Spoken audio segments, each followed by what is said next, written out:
सनातन संस्कृति के माध्यम से हजारों लाखों करोड़ों सालों से दुनिया के लोगों का भारत में आकर्षण है और हमारे लिए ऋषि मुनियों ने जीवन के जीने के लिए भी इतने प्रकार के आनंद के साथ हम पे अपनी कृपा की है कि हमारे एक एक त्योहार और हमारे जीने की पद्धति दोनों का तालमेल इतना अद्भुत बनाया है कि हर एक त्योहार को ऋतुओं के साथ जोड़ा है। जब फागुन आता है तो वसंत का चटक रंग और आनंद, जीवन में उल्लास आ जाता है।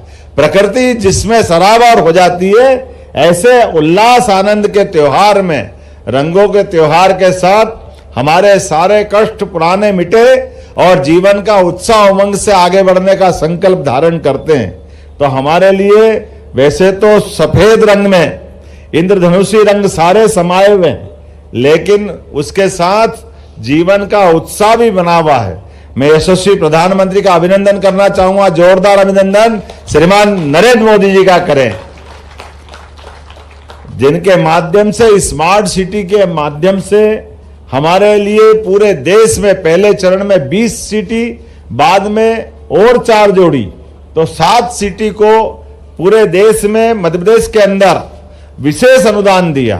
और यहां अनुदान दे करके जब यहां दीवारों के लिए केवल ये बनाया एक अपना भौगोलिक रूप से हमारे लिए वो अपना एक स्ट्रक्चर हो सकता है, लेकिन सच्चे अर्थों में इस भवन के अंदर हमारे निवास के बाद जो आत्मा बसेगी उसका आनंद ही अलग है। और मुझे इस बात की प्रसन्नता है, हम देश के, दुनिया के सबसे बड़े लोकतांत्रिक देश के अंदर एक ऐसे व्यक्ति के राज में हमारा गणतंत्र मुस्कुरा रहा है, जिनके माध्यम से लगभग 145 करोड़ से ज्यादा देशवासियों के सबके अपने मकान हैं, लेकिन इस देश के अंदर सबसे बड़े पद पे बैठ रहे व्यक्ति का अपना खुद का आशियाना नहीं है। हमें इस बात का गर्व जो दूसरे के लिए जी रहा है, उसका नाम नरेंद्र मोदी। जिसने कल्पना कैसी की है, कोई कल्पना कर सकता है कि गरीब से गरीब आदमी, शहरी हो या ग्रामीण हो, सबको अपना मकान मिले। तो ग्रामीण क्षेत्र में चूंकि बाकी चीजें सस्ती हो जाती, जमीन की अपने ढंग से उपलब्धता हो जाती, तो 1.5 लाख रुपया उसके लिए, और जो हमारे अपने शहरी क्षेत्र के अंदर 2.5 लाख के मकान उनको दिलवाए हैं। उससे आगे बढ़ो तो अलग अलग अपने अपने स्केल में, जैसे अभी इस बार 8 लाख तक का इनकम टैक्स के दायरे में अब 8 से 12 कर दिया है, 12 लाख तक का छूट देने का प्रयास किया है। और इनको भी अलग अलग प्रकार से स्वयं के आवास ले ले तो उसमें भी अलग अलग टैक्स की छूट दी है, और उसको किसी भी प्रकार से ब्याज की मदद करते हुए सबका अपना मकान बने। ऐसे में जब हमारे अपने भोपाल में भी मैं अगर संख्या देख रहा था कि अगर पुराने वो मकान यद्यपि वो फैले फैले थे, लेकिन बने कब थे? 1956 में मध्य प्रदेश बना है, उसके बाद 2-4 साल आगे पीछे बने होंगे।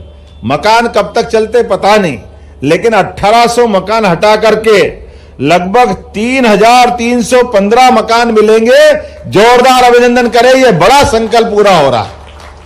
ऐसे में जब आज यहां हम कुछ मकानों को देने के लिए नैमित्तिक रूप से 5 लोग यहां आए हैं, लेकिन मुझे बताया गया जी टाइप के 364 आवासों का लोकार्पण हो रहा है। जोरदार अभिनंदन सबके लिए, जिनको मिला उनका आनंद है, उनको बधाई।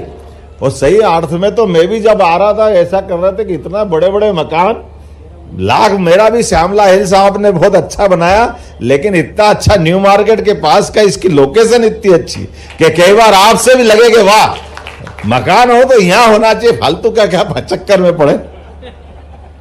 लेकिन ये हमारे लिए आज इतनी बड़ी बड़ी, और आज के समय में तो जितना ऊपर अच्छा मकान उसको शुद्ध ऑक्सीजन मिलती है, पता नहीं कितने प्रकार की भावना है। लेकिन नगर निगम वालों से बोलना चाहूंगा, आज तो आपने 364 दिलवाए, तीसरा चरण भी 3-4 महीने में पूरा कर देना भाई, जल्दी लोकार्पण करने हम आएंगे ताकि बाकी लोगों को भी दिलवाएं।